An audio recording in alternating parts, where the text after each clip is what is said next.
तो हेलो बच्चों, स्वागत है आपका मेरे नए वीडियो में। यदि आपका भी कक्षा 10 का पेपर है 2027 में, तो आपके लिए मैं बताने वाला हूँ कि अप्रैल से पढ़कर बोर्ड पेपर में 95% मार्क्स कैसे लाए। ठीक है। यदि मैं जो भी तरीका बता रहा हूँ, ठीक है ना, जो भी तरीका मैं बता रहा हूँ, यदि आप उसे अप्लाई कर लेंगे तो मैं आपको वादा नहीं, पूरा विश्वास दिलाता हूँ कि आपके बोर्ड के पेपर में 95% प्लस मार्क्स आएंगे। ठीक है। लेकिन हाँ, जो मैं कहूँगा वो करना पड़ेगा। अगर नहीं करेंगे तो नहीं आएगा। तो देखिए और वीडियो को लास्ट तक देखिएगा, क्योंकि मैं लास्ट में एक ऐसा टिप देने वाला हूँ ना, जो कि आपको पेपर में 95% लाने में बहुत मदद करेगा। ठीक है। तो देखिए, आपका टॉपिक है कि अप्रैल से पढ़कर बोर्ड में पेपर में 95% मार्क्स कैसे लाएं। आपका पहला देखिए, पहला आपका टिप नंबर 1 है कि डेली 6 घंटा स्टडी करना है। डेली 6 घंटे स्टडी करना है।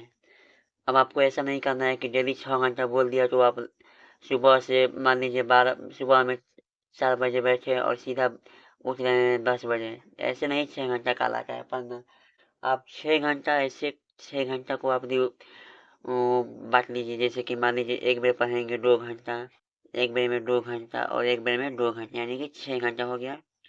और देखिए, कक्षा 10 के पेपर में आपका सब्जेक्ट कौन कौन सा होता है बताइए। तो आपका सब्जेक्ट होता है हिंदी, इंग्लिश, मैथ, एसएसटी, कला, साइंस। ठीक है। ये 6 सब्जेक्ट है आपका। ठीक है। और 100 सब्जेक्टों को आपको क्या करना है ना, कि एक एक घंटा रोज पढ़ना है। 1 घंटा हिंदी, 1 घंटा इंग्लिश, 1 घंटा मैथ, 1 घंटा सोशल साइंस, 1 घंटा कला और 1 घंटा साइंस। ठीक है, यानी कि विज्ञान। देखिए, आप क्या करेंगे कि आप डेली का अगर कला नहीं पढ़ेंगे ना, तो भी चल सकता है। ठीक है। क्योंकि कला के लिए आप बाद में 1 महीने में भी तैयार कर सकते हैं। और आगे देखिए आप क्या कहते हैं। टिप नंबर दूसरा है कि डेली 1 घंटा रिवीजन करते हैं। ठीक है। डेली 1 घंटा का रिवीजन करना है। और ऐसा नहीं कि सभी सब्जेक्ट का डेली एक एक घंटा रिवीजन नहीं है, ऐसा नहीं हो पाए। देखिए, जो जो जो भी आप आज पढ़े हैं सुबह में या कभी भी पढ़े हैं, और अगला पढ़ने से पहले आप क्या कीजिए कि उसका रिवीजन कीजिए। ठीक है। रिवीजन करेंगे तो आपको ही फायदा होगा। ठीक है ना। और डेली टेस्ट दें। जैसे मान लीजिए कि आप आज मैथ का चैप्टर नंबर 1 पढ़ लिए, तो चैप्टर नंबर 1 का आपको देना होगा टेस्ट। यदि टेस्ट देंगे तो आपको समझ में आएगा कि मुझे कितना आया है, क्या नहीं आया है, और क्या मुझे पढ़ना पड़ेगा। उसके लिए आपको डेली टेस्ट देना होगा। ठीक है। और टाइम टेबल बना कर पढ़ें। ऐसा नहीं कि मान लीजिए कि आज आपने 6 घंटा पढ़ लिए, कल क्या हुआ कि कहीं चले गए, नहीं पढ़ पाए। ऐसा नहीं करना पड़ेगा। ठीक है। टाइम टेबल बना कर पढ़ना होगा। ठीक है। जैसे टाइम टेबल ऐसे नहीं होता है कि 4 बजे से लेकर 5 बजे तक हिंदी पढ़ेंगे, 6 बजे से लेकर 7 बजे तक इंग्लिश पढ़ेंगे। ऐसा टाइम टेबल कभी मत बनाइएगा आप लोग, नहीं तो आप जीवन में कभी भी सफल नहीं हो पाएंगे। आप लोगों का टाइम टेबल ऐसा होना चाहिए जैसे कि आज मैं 1 घंटा हिंदी पढ़ूंगा। ठीक है। 1 घंटा आज मैं हिंदी पढ़ूंगा। ठीक है ना। 1 घंटा इंग्लिश पढ़ूंगा। ऐसे टाइम टेबल होना चाहिए। किसी भी तरह करके मैं आज 1 घंटा इंग्लिश पढ़ूंगा, 1 घंटा हिंदी पढ़ूंगा, यानी कि पढ़ूंगा। ठीक है। ऐसे नहीं कि 6 बजे 7 बजे कोई टाइम टेबल नहीं होता। मान लीजिए कि आप टाइम टेबल बनाए हैं 6 बजे से 7 बजे तक मैथ पढ़ेंगे। ठीक है। और मान लीजिए कोई काम पड़ गया, आप उठे आए हैं 6:30 बजे, तो आपका समय होगा आधा घंटा। ठीक है। ये तो गड़बड़ हो गया ना, इसलिए आपको टाइम टेबल नहीं बनाकर पढ़ना चाहिए। अर्थात ऐसा टाइम टेबल मत बनाइए 4 से 5 वाला नहीं।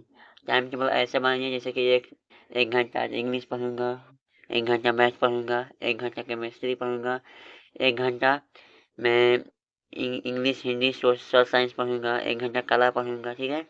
1 घंटा विज्ञान पढ़ूंगा। ठीक है। और देखिए, पांचवा very very most important topic है, जिसे कि आप लोगों को बहुत समझा रहा हूँ कैसे करना होगा। आप लोगों को कुछ समझ में नहीं आ रहा होगा क्या लिखा है क्या नहीं लिखा है। आप कहेंगे कि यहाँ पर लिखा है Sunday, Monday, Tuesday, Wednesday, Thursday, Friday and Saturday. तो देखिए, एक हफ्ता में 7 दिन होता है। ठीक है। एक हफ्ता में कितने दिन? 7 दिन। जैसे मान लीजिए आप Sunday, Monday, Tuesday, Wednesday, Thursday, Friday, Saturday. देखिए, आप क्या कीजिएगा, आप एक सप्ताह में 5 दिन पढ़ाई कीजिएगा। ठीक है। 5 दिन पढ़ाई कीजिएगा।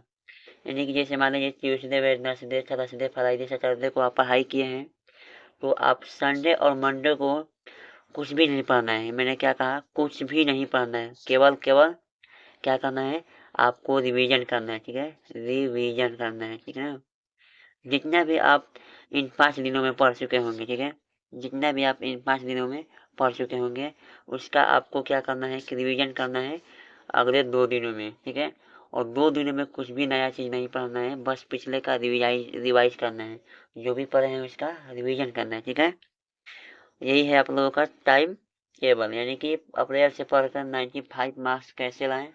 ठीक है, तो आई होप कि आप लोगों को वीडियो अच्छा लगा होगा। और हाँ, यदि आप ऐसे करेंगे जैसे मैं आपको बताया हूँ, तो पूरा मैं 100% विश्वास के दिला रहा हूँ कि आप लोग पेपर में अच्छे मार्क्स लाएंगे। अच्छे मार्क्स मतलब ऐसा नहीं कि 80% नहीं, 90+ लाएंगे। ठीक है, 95% भी लाएंगे। उसके लिए आपको जैसे मैंने आपको कहा है वैसा ही करना होगा। ठीक है, तो चलिए मिलते हैं अगली वीडियो में, और लाइक कर दीजिएगा, चैनल को सब्सक्राइब कर दीजिएगा, और एक प्यारा सा कमेंट कर दीजिएगा। ठीक है,